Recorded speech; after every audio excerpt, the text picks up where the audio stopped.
Mas se ficar mais de 5 grupos, não tem problema não, viu? Eu só não queria que ficasse menos de 5. Eu tô falando que pode ser dupla, pode ser até individual se quiser.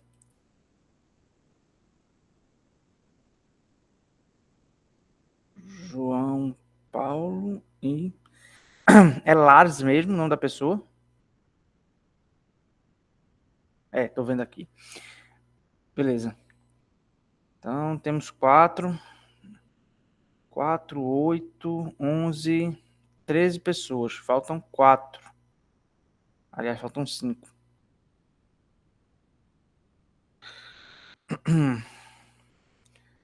José Emerson vai apresentar só.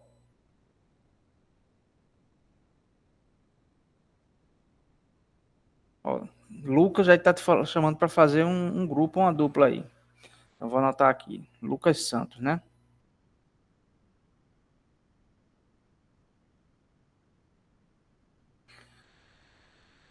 Beleza.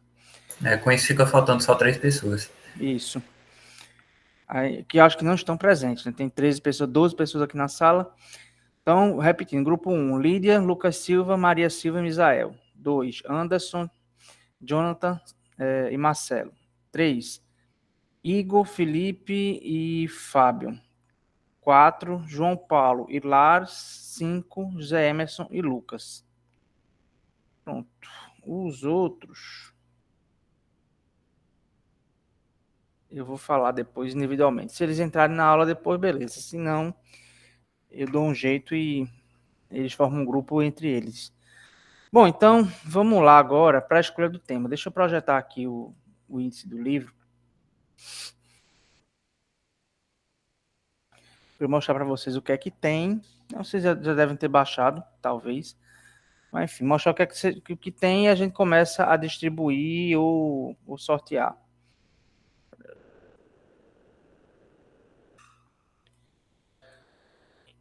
Bom, Copérnico, Vesalius, Da Vinci, Montaigne, Gilbert, Francis Bacon, Galileu Galilei, Kepler, Harvey, René Descartes, Port Royal, Boyle e Newton.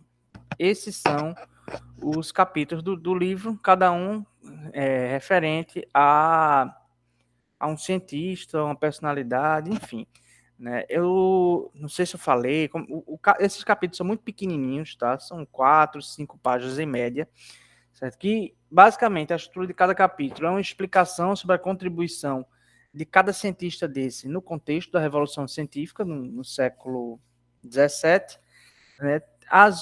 Não, tem um trechinho de um texto produzido por esse cientista, comentários e questões para discussão, para debate, que inclusive vocês podem até trazer para a apresentação de vocês para fomentar mesmo a discussão com a turma, o debate, porque seria até interessante que isso ocorresse e não uma simples exposição. Como é que eu quero a apresentação? A metodologia eu deixo por conta de vocês, né? Se vai ser estilo seminário, se vai ser discussão de texto, debate. Eu gosto quando tem debate. Então, se puderem unir para uma apresentação e um debate, beleza. E organizem-se para apresentar em torno de 30 a 40 minutos. Não muito menos que isso e nem muito mais que isso, tá? Podem usar slide, podem usar vídeo, façam o que vocês quiserem. Outra coisa, como eu falei, os textos aqui são muito pequenos, né? São mais textos base. Então, se vocês quiserem, podem consultar outras fontes, né? Eu só peço que o que vocês consultarem extra, vocês me mostrem, tá? Para eu ver se é uma coisa confiável, relevante, enfim, se não é um material raso de internet. Então, vamos lá. Eu vou começar, então, a perguntar aos grupos que tema quer. Se houver choque, a gente sorteia ou decide aí o empate. Grupo 1, de Lídia, Lucas, Maria e Misael. Quem vocês querem? Pode falar no microfone ou no chat. Não é sorteio, não, pessoal? Vocês querem sorteio? Tá. Deixa eu ver como é que eu vou fazer esse sorteio. Deixa eu ver se eu consigo achar um sorteador aqui O meu grupo topa Descartes. Algum grupo quer Descartes? Pera aí, deixa eu anotar. Ok.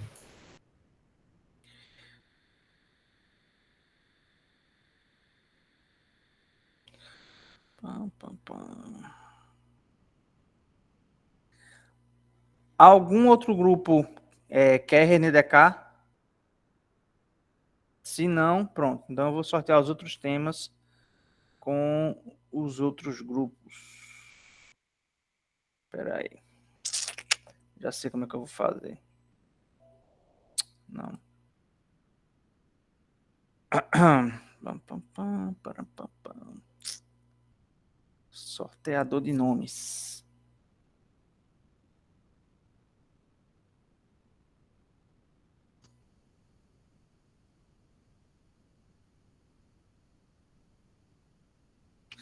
Instantinho só que eu estou organizando aqui.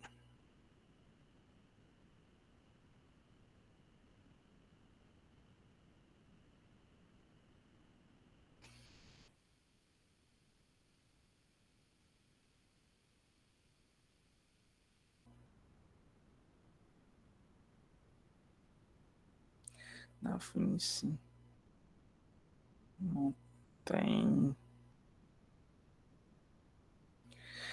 Gilbert. Francis Bacon. Galileu. Kepler.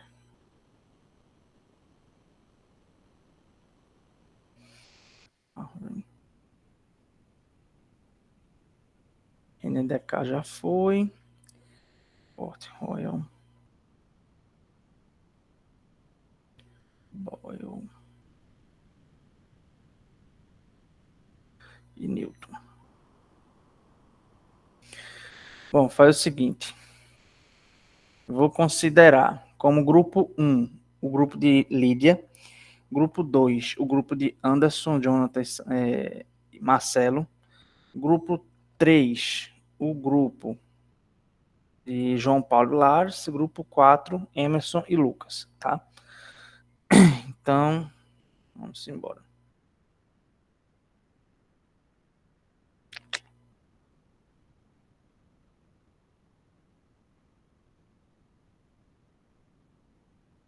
Pronto, grupo 1, não sei se dá para ver aqui, vai ficar com Kepler.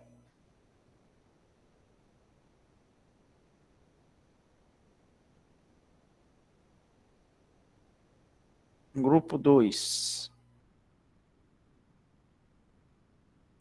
Droga, tem que digitar tudo de novo.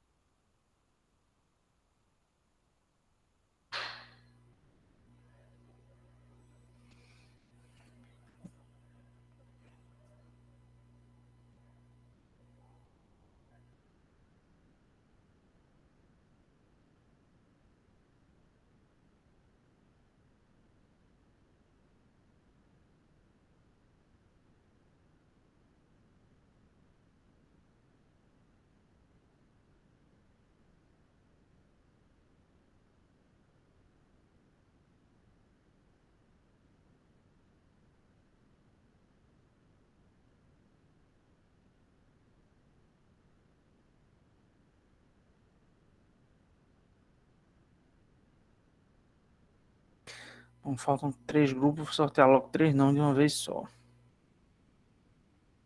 Vamos lá. Pronto. Então, nessa ordem aqui. Grupo 2, Boyle. O grupo 3, Port Royal.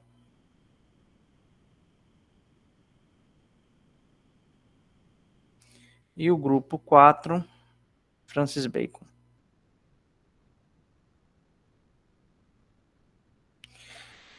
Pronto. Então, Eu vou colocar lá aqui no grupo do WhatsApp depois lá no Classroom a ordem, o resultado do sorteio e a data de cada um de vocês, certo? Aí, se vocês falarem com o pessoal que faltou, que não entrou na aula, que não está em grupo, vocês digam que os restantes vão formar um grupo específico e depois eu sorteio um tema para eles, tá? Então, é isso. Grupo de Lídia Kepler, grupo de Anderson Boyle, grupo de Igor René Descartes, João Paulo e Lars Port Royal e Emerson e Lucas Francis Bacon. Bom, então na próxima aula o que a gente vai começar a ver é justamente essa revolução científica do século, a partir do século XVII, que também se insere em outros contextos históricos, não foi um acontecimento isolado, foi muito um paralelismo de eventos, principalmente em relação às mentalidades e à cultura, né? Principalmente a gente destaca o renascimento artístico, comercial e urbano e as reformas protestantes, né? Esses dois eventos eles incidiram diretamente no favorecimento de uma mentalidade, de um cenário intelectual que favoreceu essa revolução científica, que é quando os conhecimentos, os saberes, eles vão se desligando, né, se tornando autônomos em relação à filosofia, tá? E os saberes vão ficando autônomos. Nesse momento, é muito importante, é muito destacado o surgimento independente, né, da filosofia, da física, da astrofísica e da matemática, né? É tanto que, nesse contexto do século XVII, um grande parâmetro de ciência, de método, era a lógica matemática, né? E no século XIX a gente vai ver um outro boom da ciência, dessa vez com a emergência de outros saberes que se dizem científicos, né? Não só apenas ciências que a gente chama de ciências duras, né? Ou ciências exatas da Terra, o nascimento das engenharias, como também as ciências humanas e sociais, a antropologia, a sociologia, a ciência política, a história, o direito, a economia, todos esses saberes vão ganhar status de conhecimento científico. Então, a ideia da gente estudar esses dois contextos é ver como, né, e por que a ciência ela se tornou o tipo de conhecimento, né, mais, eu não diria mais relevante, mas mais socialmente aceito, né? E isso é o gancho justamente para a discussão que eu quero ter hoje com vocês. Deixa eu interromper um pouquinho aqui minha tela, que eu quero ter hoje com vocês, que é em relação a conhecimento, né?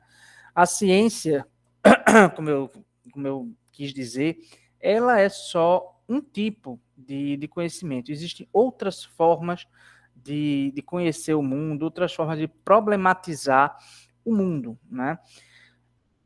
Para começar, né, o que é que a gente chama de conhecimento, né? Basicamente, a gente pode resumir dizendo que conhecimento é elaborar um modelo de interpretação da realidade, né? Um modelo de interpretação, de entendimento, de compreensão, de explicação daquilo que a gente observa, daquilo que a gente vivencia, daquilo que está ao nosso entorno, né? Sejam coisas naturais, né? Os fenômenos naturais, sejam coisas ou fenômenos sociais ou humanos, né?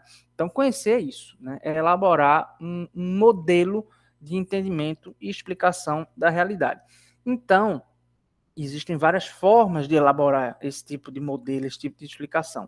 A ciência é uma dessas formas de entender o mundo, né? Mas existe o conhecimento científico, existe também o conhecimento popular, existe o conhecimento religioso, o conhecimento filosófico. Há também, né, quem considere as artes uma outra forma de conhecer o mundo, né? Já que a arte tem um método próprio, um olhar próprio sobre a realidade. E quando eu falo arte, eu não estou aqui falando de arte comercial, né? Não estou falando aqui de música sertaneja, nem de novela, né? Mas estou falando de arte pura, arte engajada, arte geralmente politizada, enfim, arte na sua essência de interpretação do real e não arte no sentido de cultura de massa, de cultura do entretenimento. Isso é outra coisa. Tá?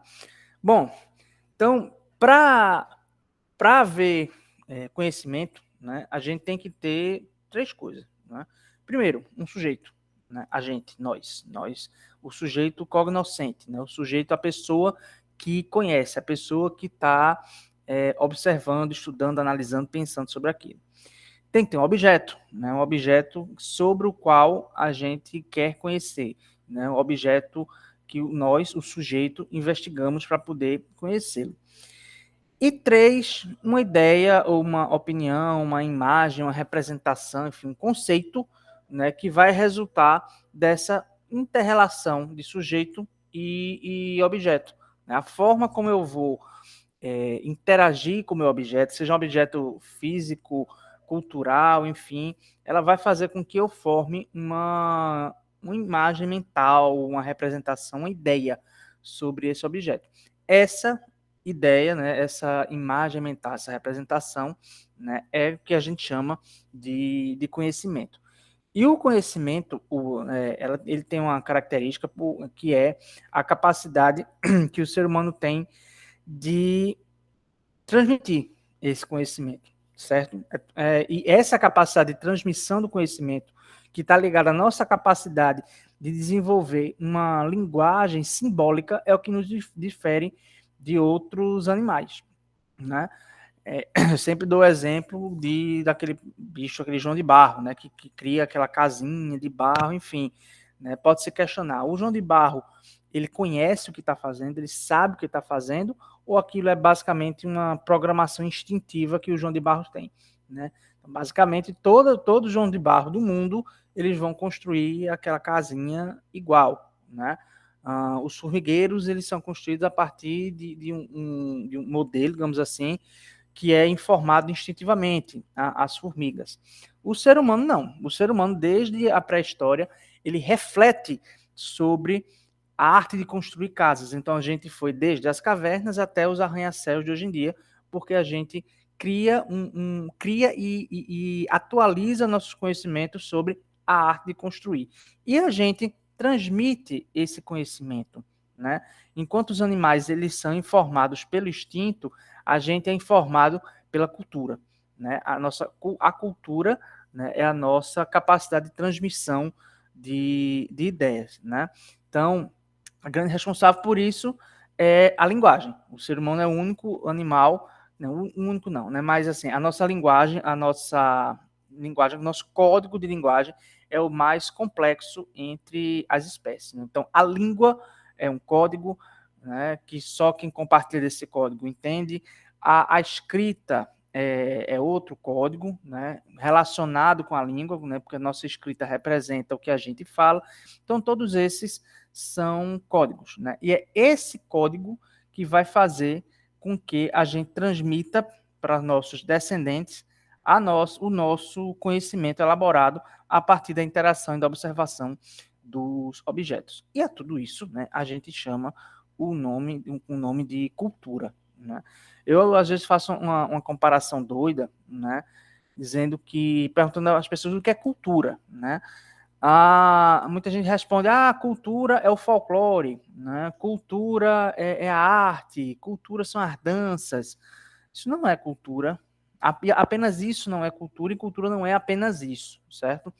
A cultura é toda a construção material, simbólica, intelectual do ser humano para interagir e dominar com a natureza. Né? A partir da invenção da cultura é que o homem consegue não apenas mais ser um elemento da natureza, como os outros animais, mas o homem passa a ser dominante na natureza. Ele domina a natureza ao seu favor. Né? Desde o domínio do fogo, que talvez tenha sido a primeira grande descoberta tecnológica da humanidade, até a inovação tecnológica mais de ponta aos dias atuais, né? Então, essa questão do fogo mesmo foi fundamental, porque a partir do domínio do fogo, e eu estou falando de domínio e não descoberta do fogo, tem gente que fala que o fogo foi descoberto, e não foi, que o fogo é um elemento da natureza, né? Mas o homem passou a dominar o fogo. A partir do momento que ele domina o fogo, Ele domina a capacidade de se proteger de predadores, a capacidade de se esquentar no frio, né? E vai desenvolvendo outras habilidades, como cocção de alimentos, etc. e tal. Com a cocção de alimentos, o homem vai inventar cerâmica, metalurgia e por aí vai. Então, o conhecimento tem essa questão de ser cumulativo, tá? E voltando à questão da cultura, né, a comparação que eu faço, né, é que eu digo que a cultura ela é o sapato da humanidade. Por que a cultura é um sapato? Né? O ser humano é um bicho que tem os pés frágeis. Né? Nosso pé não é feito pata de bicho. Nosso pé tem um corinho, mas a pele é fina, queima fácil, fura fácil, né? Formiga morde fácil, enfim. Então, com sapatos adequados, a gente consegue caminhar por diversos tipos de caminho. Sejam sólidos arenosos, solos com pedra, quentes, frios. Então, o sapato ajuda a gente a caminhar pelas mais diversas dificuldades de chão. Então, a cultura, eu digo que é o sapato da humanidade, porque é a produção cultural, é a cultura que faz com que o homem transite na natureza sem grandes adversidades, né? Controlando a natureza, dominando a natureza ao seu favor. Né? Então, por isso que eu gosto de dizer que a cultura é o sapato da humanidade. Tá? Eu estou dizendo tudo isso, estou elucubrando, viajando, né? Mas para a gente pensar que o que difere, né, a nossa espécie das diversas espécies é a produção sistemática, racional de conhecimento, tá? E a transmissão também sistemática e racional desse conhecimento, né? Então, no frigir dos ovos, o homem ele é diferenciado porque ele conhece, né, os objetos, ele conhece a natureza e os fenômenos naturais e sociais, e ele reflete sobre isso, ele pensa sobre isso. Então, esse binômio conhecer e pensar, ele é fundamental para que haja essa relação de construção de conhecimento. E outra coisa, em filosofia do conhecimento também existe uma tendência a se pensar que o conhecimento ele tem que ser útil, né? Que o conhecimento ele tem que ter alguma aplicação direta ou indireta na sua vida. O conhecimento que você adquire, mas não reflete, que você não utiliza, que você não vê sentido muito na sua existência, não é conhecimento, é informação. A informação por si só, ela não modifica realidades. O que modifica realidades é você trabalhar, refletir essa informação, né, fazer todas as modificações, reflexões que aquela informação pode gerar e aplicar isso a determinada realidade. Né? Enfim, para exemplificar, né, a vida escolar, para mim, é um grande exemplo da diferença entre conhecimento e informação. Né? Eu acho que eu já falei na aula passada, eu sou da área de humanas, eu sou historiador por formação, né? Cheguei a cursar psicologia também, tá? E sempre utilizei de conhecimentos da história, da geografia, da antropologia, da psicologia e da biologia, né, para entender melhor as coisas, né? Nesse momento de pandemia mesmo, muita coisa que eu aprendi direito nas aulas de biologia me serviram para entender comportamento de vírus, entender o que é vacina, como funcionam as vacinas, o que é uma resposta imunológica, coisa que a maioria da população não tem ou ignora. Então, essas coisas que eu aprendi na escola, hoje, para mim, eu vejo que é um conhecimento muito importante. Mas, por exemplo, para mim, né, para as minhas escolhas, para a minha trajetória de vida e profissional, física é só informação. Eu nunca, pelo menos conscientemente, eu não costumo utilizar nenhum saber vindo da física para mim. Então, na minha trajetória escolar, física é informação. Biologia foi transformada em conhecimento. História foi transformado em conhecimento. Né? Geografia foi transformado em conhecimento. Então, o que a gente faz com aquela informação que a gente recebe, né, é que vai dizer se é uma informação crua ou se é um conhecimento. Agora, essa ideia que eu estou passando aqui, né, a diferença de conhecimento e e informação não é consensual, né? Existem alguns pensadores, alguns filósofos do conhecimento, ou até filósofos da educação, que aceitam e outros que não aceitam essa ideia, tá? Bom, e voltando, né, para uma questão central dessa aula, né, a gente tem que diferenciar, tem que pensar os diversos tipos de conhecimento, ou pelo menos os principais tipos de conhecimento, né, que a gente admite que existe, né, que são o conhecimento empírico, o científico, o filosófico e o religioso. Então, todos esses conjuntos de saberes organizados, ou mais ou menos organizados, eles são formas que as pessoas, né, que as pessoas, ou grupos de pessoas, ou sociedades inteiras, elas têm para entender o mundo, né, para entender, para explicar e, quem sabe, para modificar o mundo em que elas vivem, tá? Eu estou falando muito rápido, tá claro até aqui, posso continuar, ninguém está falando nada, tá ok? Tá claro, professor. pode prosseguir. Pronto, beleza. Qualquer coisa, me chamem aqui, viu? Bom, então, vamos começar pelo conhecimento empírico, ou conhecimento popular, né? Que é provavelmente a forma mais antiga de se conhecer o mundo que a gente admite, né? O conhecimento empírico, o conhecimento popular, é aquele conhecimento das pessoas comuns, o conhecimento do senso comum, que ele é resultado da observação, do dia a dia, da experiência das pessoas, né? É um conhecimento que não necessariamente é referendado pela ciência, mas que às vezes chega os mesmos resultados ou as mesmas conclusões que a ciência, né? Por exemplo, um homem do campo, um agricultor, um camponês, enfim, ele sabe a época certa de semear, de plantar, de colher determinados tipos de grão, de cereal, de planta, sabe quando adubar, sabe como adubar, né? E ele passa esse conhecimento, né, para várias gerações.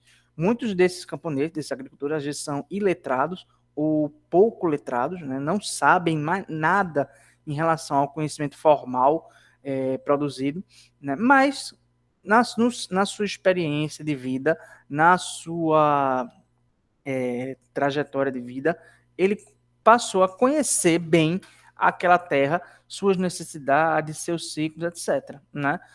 Na ciência, quem é que vai ter o mesmo tipo de saber, de produto, de resultado desse homem? O agrônomo. Né? Mas o agrônomo estudou para isso. Né? O agricultor, não.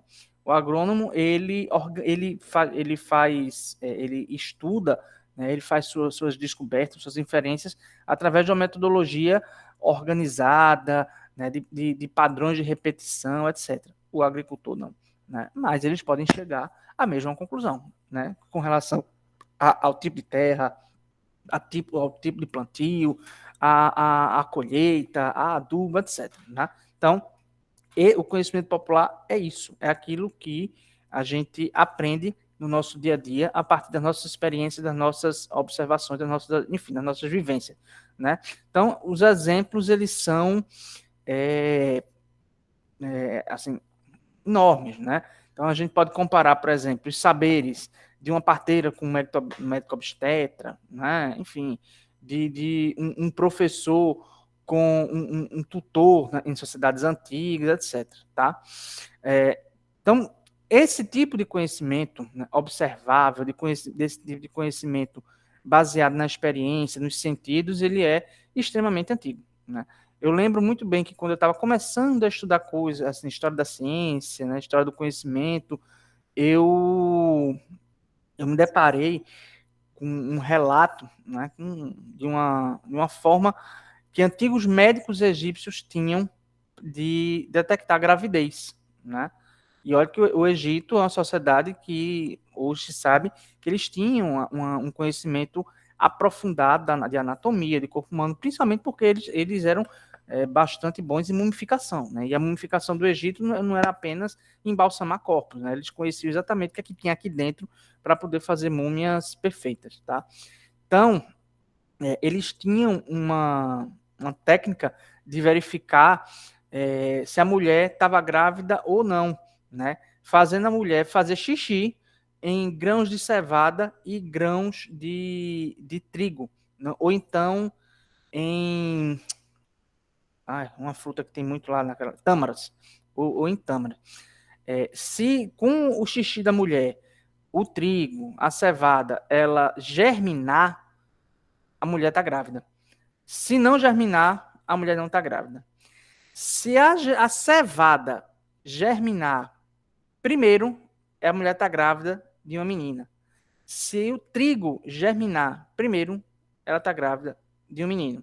Então, se nenhum nem outro germinar, é porque ela não está grávida, né? Então, é um conhecimento que a ciência provavelmente vai refutar ou vai tentar explicar, né? Vai tentar estudar ao ponto de entender por que isso se dá, né? Não me perguntem se os egípcios acertavam. Isso eu nunca li para saber a respeito para saber, tá? Mas é um conhecimento absolutamente instintivo, popular, né?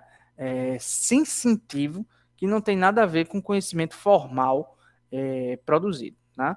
Então, outros exemplos de conhecimento popular, mas que não necessariamente tem a ver com vivências, mas com a própria cultura, né? Com a transmissão de cultura.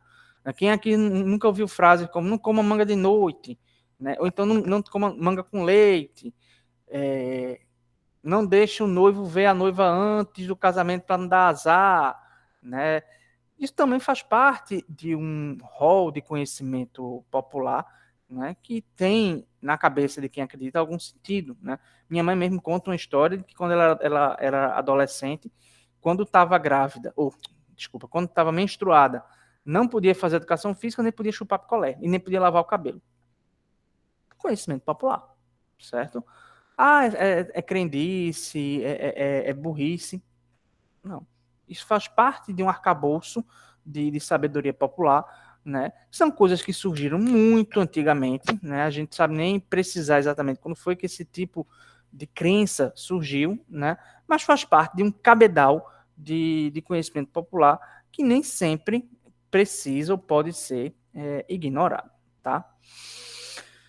Outra forma de conhecer o mundo e de se relacionar com ele, isso talvez às vezes um pouco polêmico, é o conhecimento religioso, né? Ou primordialmente o conhecimento mitológico, né? As primeiras civilizações, né? Isso eu estou falando das primeiras mesmo, antes do mundo greco-romano, não é? Aquelas primeiras civilizações no Oriente Médio, no Extremo Oriente, né? na China, no Japão, essas primeiras civilizações antigas que se tem conhecimento, né? Elas tinham dúvidas sobre aquilo que elas observavam, né? Sobre fenômenos da natureza, né? Sobre o fogo, a água, a chuva, o vento, terremotos, etc. e tal. Então, como essas populações elas explicavam essas coisas, né? Através de mitos. Então, a primeira forma de mitologia, né, que a gente conhece são mitologias que surgem para explicar esses fenômenos naturais, né? Esses fenômenos que o homem não tem controle, né? Como a chuva, o fogo, o nascer do sol, o pôr do sol, etc. Então, né, numa tentativa de explicar e de tranquilizar, né, o homem, esses mitos foram criados, né, muitas vezes se atribuindo um determinado ente, um determinado mito, um determinado deus a determinadas forças da natureza, ou seja, um deus para o vento, um deus para o sol, um deus para a chuva, um deus para o raio, etc. e tal, né? Eu lembro muito bem de uma narrativa mítica, mitológica da Índia, né, para explicar os eclipses lunares. Eu não lembro muito bem assim, os personagens envolvidos, eu conheço muito pouco de mitologia dessas sociedades, mas eu sei que tinha um semideus, era um titã, né? Que ele tinha por objetivo beber a Lua, né? Porque se achava que a Lua era o néctar da vida e ela era fornecida às pessoas numa grande xícara, né? O ciclo lunar seria uma xícara, Pois, enfim, em determinado momento, né, esse Titã, ele roubou um pouquinho da Lua, começou a beber a Lua. Mas quando ele começou a beber, ele foi decapitado, né?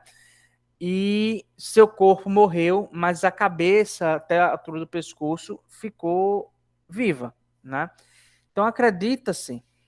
Alguém entrou na sala. Acreditava-se então que toda vez que a cabeça desse semideus, desse Titã, ele deglutia a Lua, né, e logo depois a Lua saía pela sua garganta, já que não tem mais corpo, isso era a explicação do eclipse lunar, né? Outro exemplo, né, tanto na civilização grega como na civilização romana, né, a gente tem deuses que são correlatos, né, entre essas duas civilizações, até porque uma conquistou a outra, enfim, não vou entrar nesse detalhe. Mas, por exemplo, eu acho interessante a deusa Deméter, que para os gregos, que em Roma, acho que era Ceres, enfim, eu vou ficar no nome grego, Deméter. Ela era a deusa responsável pela alimentação dos homens, né? E os homens entendiam que a quantidade, a disponibilidade de alimentos dependia das estações do ano, né? Da verão, primavera, outono, inverno, da condição do solo, da temperatura. E se explicava o seguinte: quando Deméter ela estava com sua filha do lado, né? Que era Perséfone, ela ficava de bom humor, né? Então os dias eram claros, tinha primavera e o verão. Quando Perséfone estava nas profundezas do subterrâneo com seu tio, né, Hades, que a roubou, né, Deméter ficava muito triste e aí vinha o outono e o inverno, né? Então, são narrativas míticas, né, mitológicas, né, sobrenaturais, para se explicar fenômenos que são observáveis, né, visíveis a olho nu, né? Fenômenos que estão postos pela natureza, mas que o homem não entendem, não conseguem explicar, né? Então daí surge a mitologia, né? E essa mitologia depois ela vai virar religiões, né? Mitologia e religião não são sinônimos, mas toda religião tem uma certa mitologia, certo? Inclusive, né, existem alguns estudos em história das religiões que veem grandes semelhanças, né, entre pelo menos as grandes religiões da atualidade, as monoteístas, como por exemplo nascimento de um grande homem em virgens, né? A origem do mundo, a vinda de um Salvador, etc. A existência de um homem extraordinário, né? Cristo, Maomé, Moisés, etc. E tal. Então, são características em comum entre as religiões. Bom, então, as religiões, né, organizadas, institucionalizadas, o mito está na ordem da cultura. Tá? O mito é tradição, a religião é instituição. É um produto cultural? É. Um substrato cultural? É. Mas a religião ela é muito mais do que mitologia, porque a religião ela é institucionalizada, né? Existe a instituição religião, né? Ou igrejas, para pegar o exemplo do cristianismo, né? Existem dogmas institucionalizados, existem sínteses da religião, que são os chamados livros sagrados, né? O Alcorão, a Bíblia, a Torá judaica, etc. e tal. Então, as religiões, elas também, assim como a mitologia, elas também servem para explicar as coisas do mundo. Então, o cristianismo, quem segue o cristianismo, né, de maneira que acredita que a religião explica tudo, vai ter uma visão de mundo, vai ter uma ideia do surgimento do mundo, das transformações do mundo, diferente de quem segue, por exemplo, só a ciência, tá? Não estou aqui querendo colocar ciência e religião como opostos, né? Mas eu estou tentando só fazer uma comparação, né? Então, por exemplo, enquanto o cristianismo tende a dizer que Deus criou o universo, o mundo em 6 dias, no 7º descansou, né? A ciência vai tentar explicar, por exemplo, como uma grande explosão originou tudo, né? Há quem acha que pode juntar duas ideias, né? Que Deus criou o Big Bang, tá? Mas enfim, também não vou entrar nessa seara. Mas enfim, as 4 grandes religiões, né, do mundo ocidental, pelo menos, elas têm uma cosmogonia muito, muito parecida, uma visão de criação e de entendimento da ordem das coisas do mundo muito, muito parecidas, né? Eu estou falando do cristianismo, do islã, do judaísmo e do antigo zoroastrismo, né, uma religião lá nos persas, né? Todas essas religiões, além de serem religiões monoteístas, né, elas têm uma ideia central de que Deus criou o mundo, né, e que homem e Deus são coisas diferentes, né? Deus é o criador do homem, né? Existe uma hierarquia entre Deus e o homem, e a religião é a ligação, né? É a forma de se criar uma relação, uma ligação entre os seres humanos e Deus. É diferente das religiões do Oriente, né? As religiões orientais têm uma visão muito mais concisa das coisas. Para eles não existe diferença entre Deus, os homens e as coisas do mundo. Né? Deus, homem e mundo são a mesma coisa para eles, só que são formas diferentes do Deus se manifestar. Não? Então, Deus se manifesta nos homens, mas também se manifesta na natureza, mas as várias manifestações de um mesmo Deus ou de um mesmo conjunto de deuses. Né? Algumas religiões orientais ainda são politeístas. Mas, enfim, né? O que eu quero destacar é isso, né? Que o conhecimento religioso ele é uma forma de interpretar o mundo, é uma forma sistematizada, né, tal, já que é organizada em dogmas, crenças e livros sagrados, tá? Então, é uma forma, às vezes, polêmica de ver o mundo, a gente sabe que o conhecimento religioso, principalmente hoje em dia, está sendo usado para propagação de preconceitos, de notícias não muito favoráveis, enfim. Mas não se pode negar que os religiosos, né, eles têm uma visão de mundo específica, né, e que para eles é irrefutável, né, é inquestionável. Tá? Bom, outra forma de conhecimento é o conhecimento filosófico. Há quem tenda a juntar conhecimento da filosofia e conhecimento da ciência no mesmo balaio, mas eu acho que não dá para juntar pela forma com que filosofia e ciência apresentam as suas conclusões, né? A ciência ela se baseia em prova, em observação, em repetição de fatos, etc. e tal, de experimentos. A filosofia se baseia em argumentação, tá? Bom, a gente sabe que o conhecimento filosófico foi surgido na Grécia Antiga, né? No mundo grego, e ele foi um tipo de conhecimento que veio complementar ou até substituir aquele conhecimento mitológico antigo, tradicional, tá? Muito provavelmente, alguns historiadores da filosofia, eles acreditam que quando a Grécia, né, os gregos começaram a ter contato com outros povos, além daqueles que ali habitavam, né, eles perceberam, eles tiveram uma visão do mundo alargada, ampliada, né? Porque com esse contato com outros povos, com estrangeiros, com outras culturas, outras línguas, eles puderam verificar, primeiramente, que essas outras pessoas eram iguais a eles, né? Não eram homens diferentes, não eram monstros, não eram seres lendários, etc. Né? E, muito provavelmente, ao perguntar ou tentar verificar com esses estrangeiros, né, determinadas lendas, determinados monstros, determinados mitos, eles podiam ver, entender, perceber, né, que essas coisas não se comprovavam, não podia observar e ganhava status de lenda, né?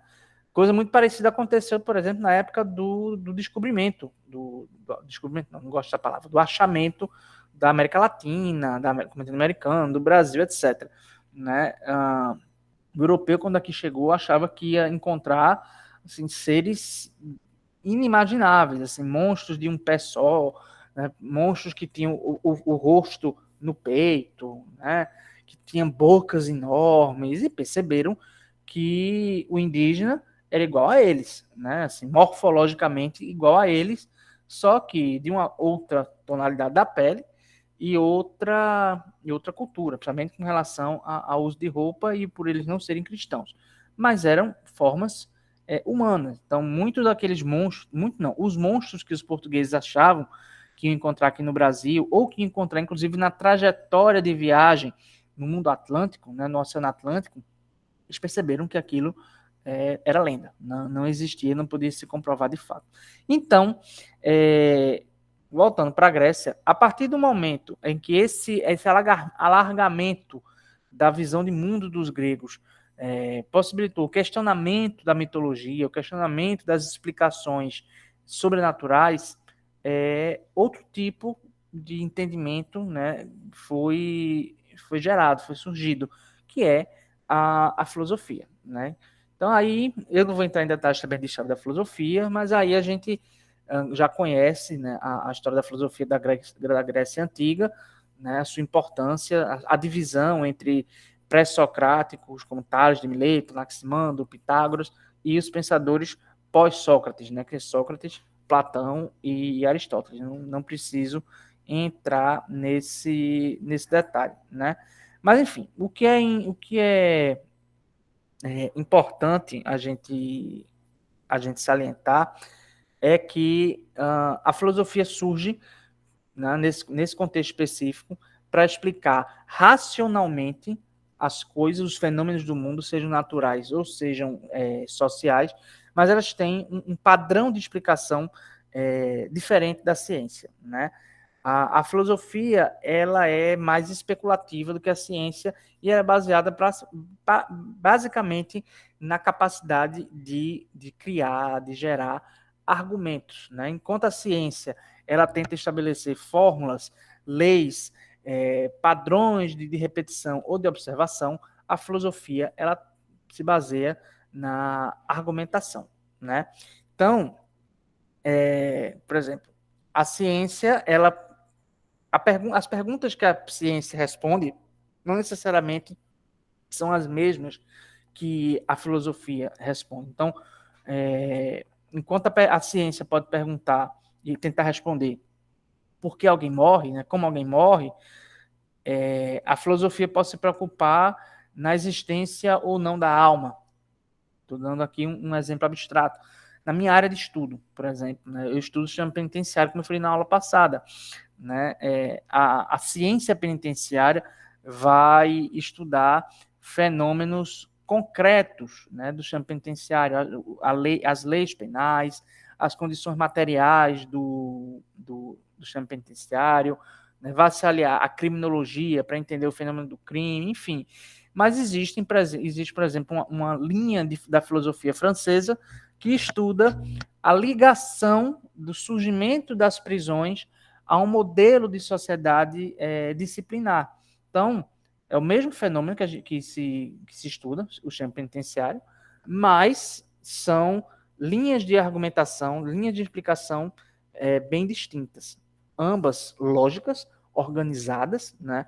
Mas uma baseada em coleta de dados, a ciência se baseia muito em coleta de dados, e a outra baseada em argumentar aquilo que se quer propor, certo? E, por fim, a gente chega ao conhecimento científico, né? Que, como já ficou claro aqui nessa discussão, o conhecimento científico, né, é o conhecimento que engloba informações, fatos que podem ser comprovados, né, que podem ser repetidos, que podem ser refutados ou não, sempre com base em testes, em evidências, em observação, em análises, né, em repetições, em provas, em contraprova. Então, o conhecimento científico é um conhecimento extremamente próximo à exatidão, né, ou se pretende próxima à exatidão. É um tipo de conhecimento sistemático, ou seja, ele é logicamente ordenado. É um conhecimento metódico, porque para ser ciência tem que seguir o que se chama de método científico, que a gente vai ver em aulas mais para frente, né? E esse método científico é o conjunto de procedimentos, né, que faz com que o objetivo de uma determinada pesquisa, de determinada proposição de pesquisa, né, seja alcançável. E a ciência, né, é um conjunto de coisas que são verificáveis. Se não puder ser verificável, não é ciência, né? Verifica-se os fenômenos científicos muito pela observação ou, quando possível, dependendo da área do conhecimento, a repetição de eventos, né? Pode ser eventos laboratoriais, como, por exemplo, replicação de vírus, enfim, né, falhas mecânicas. Então, esses são eventos que podem ser reproduzidos, né, que podem ser repetidos e podem ser absolutamente verificáveis. Existe uma discussão paralela, né, sobre o conhecimento científico, né, que é em relação à cientificidade de outras áreas do conhecimento, né? Porque quando a gente fala que muito do que a ciência estuda, ela deve ser repetido ou facilmente verificável, né? Não se aplica a algumas áreas de conhecimento, como as ciências humanas ou sociais, né? Você não pode querer repetir a Revolução Francesa, né? Você não pode querer repetir o nascimento, vida e morte de Napoleão Bonaparte ou de Hitler, né? A gente não pode repetir determinados fenômenos geográficos, a gente pode observar, mas não pode repetir em laboratório, tá? Então fica sempre a discussão. Seriam as ciências sociais, as ciências humanas, ciências, né? A discussão que se faz, nesse caso, não é em relação à possibilidade de repetição de fenômenos, mas é como esses fenômenos eles são observados e eles são interpretados. Então, as ciências humanas e as sociais são consideradas ciências porque elas têm metodologia própria para a investigação e para chegar às suas determinadas análises, do seu determinado conhecimento, né? Eu vou falar agora como historiador. A gente não pode, obviamente, repetir os fenômenos, né? Enfim, e nem consultar uma mesa branca para saber o que aconteceu na Revolução Francesa. Então, qual é o método historiográfico? É o que se chama de paradigma indiciário, né? É a gente sair juntando o máximo de vestígios, de indícios possíveis sobre aquele fato que a gente quer estudar, que são os documentos históricos, que podem ser escritos ou não escritos, né? Textos, cartas, notícias, jornais, livros, receitas, músicas, enfim, tudo que o homem escreveu naquela época ou sobre uma determinada época, né? E outros vestígios materiais, como roupas, utensílios, armas, cerâmicas, as próprias construções, as próprias edificações, construção civil, etc. e tal.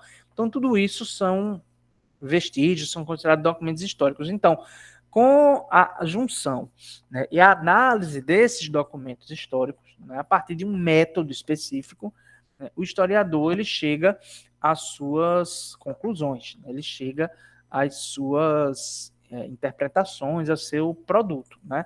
E o produto final sempre da divulgação do trabalho do historiador é um texto, né? A gente não tem outra forma de divulgar nosso conhecimento a não ser produção de artigos ou de livros.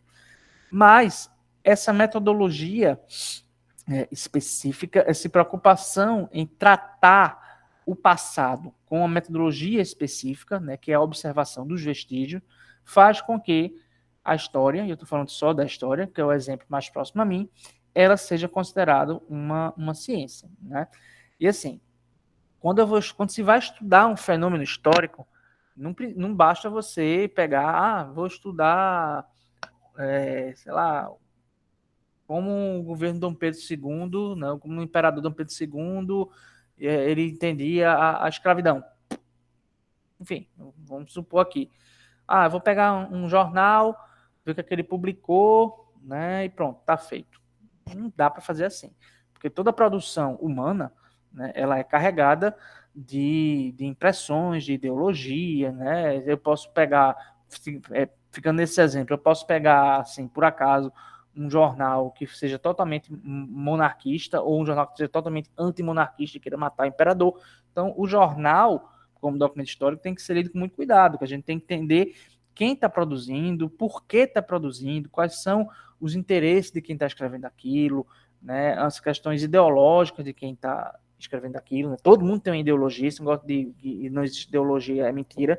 A ideologia é o nosso conjunto de ideias, e todo o nosso conjunto de ideias eles estão presentes na nossa fala, na nossa produção, enfim. Então, para fazer um conhecimento, para ser um conhecimento historiográfico, histórico, bem produzido, eu tenho que me cercar de uma gama de documentos diversos, né? Para minha tese de doutorado, por exemplo, eu estudei como foi empregado o início do emprego do trabalho penal no sistema penitenciário pernambucano, né? Como e por que os presos eles trabalhavam, né? A minha hipótese inicial, que eu mesmo refutei, era que existia uma preocupação muito grande com ressocialização, né, com recuperação do preso, etc. E eu mesmo comprovei que essa minha hipótese era furada e que o interesse era meramente econômico, né, para que o trabalho do preso fosse lucrativo e diminuísse os custos do Estado imperial na época, né, que eu estudei no século XIX, com aqueles presos. Mas para eu chegar a essa conclusão, eu tive que ler mais de...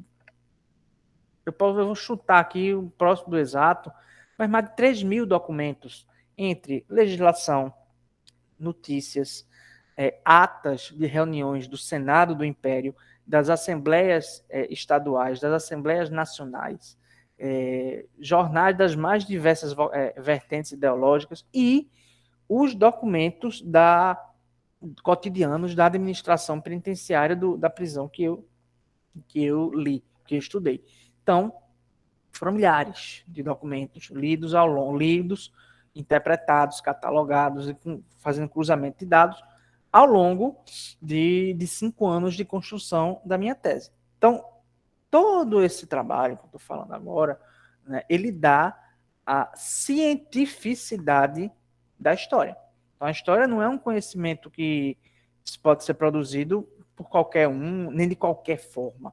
Para ser considerada história, tem que seguir este método, né? Então, por isso que a história ou as ciências humanas, elas são consideradas ciências porque elas têm método próprio e elas têm objeto e objetivos próprios.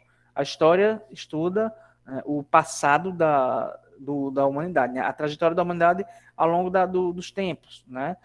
A ciência, a sociologia estuda a sociedade como um organismo, né? A antropologia estuda o homem enquanto produtor de cultura.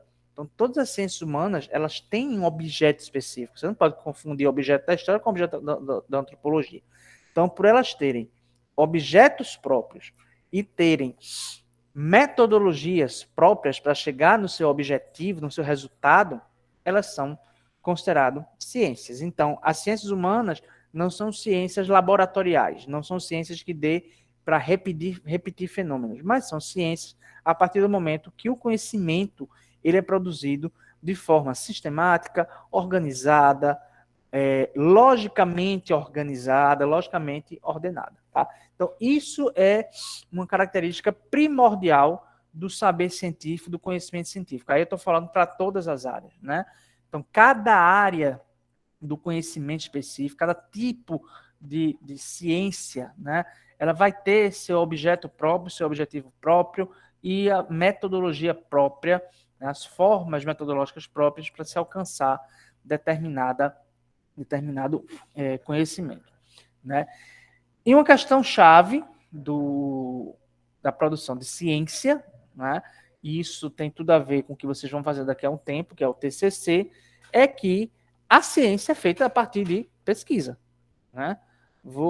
Esse conhecimento sistemático, logicamente ordenado, né, verificável, ele é feito através do que a gente chama de pesquisa, né?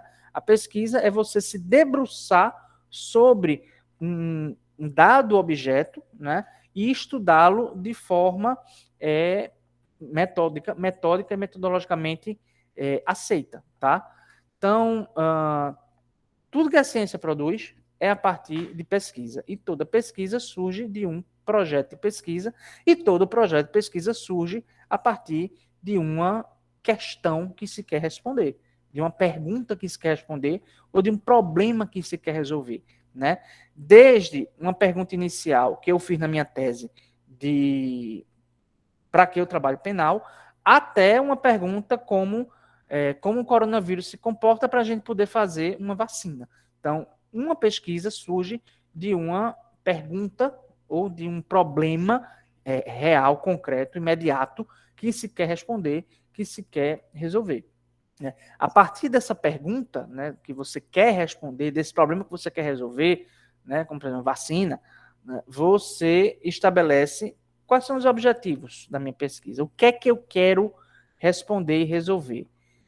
Com isso, você vai traçar o seu método, a sua metodologia. Como eu vou responder? Né? Como eu vou chegar a essa resposta? O que é que eu vou fazer? Qual é meu passo a passo? Qual é a minha série de procedimentos? O que eu vou verificar? Como eu vou verificar? Onde eu vou verificar? Quando eu vou verificar? Né? Para depois você ter os seus resultados e as suas discussões. Né? O que é que eu concluí? Né? Como isso vai ser aplicado? Né? Essa minha pesquisa, ela resolveu a pergunta que eu quis? Né? Ela vai poder ser aplicada a uma realidade da sociedade? Então, peraí que está passando o carro do ovo.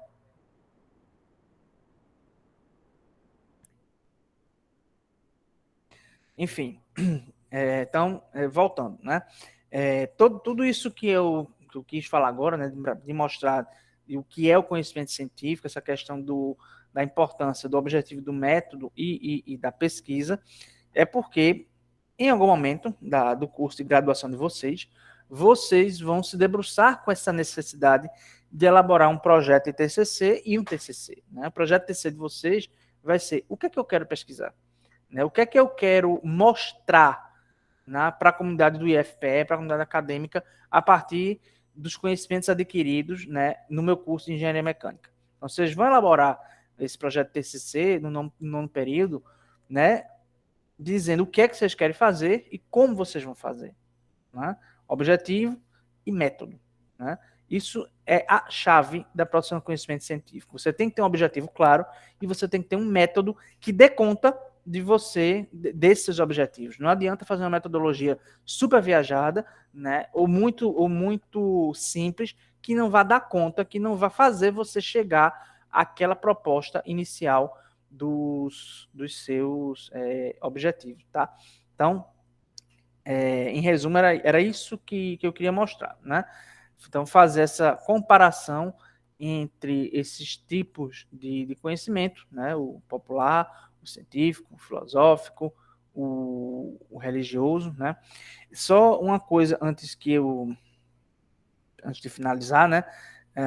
Além todas essas questões com relação à ciência que eu falei agora, né? A gente tem que pensar também algumas particularidades, né, do conhecimento científico da ciência. Né? Primeiro, o conhecimento científico ele é acumulativo, né?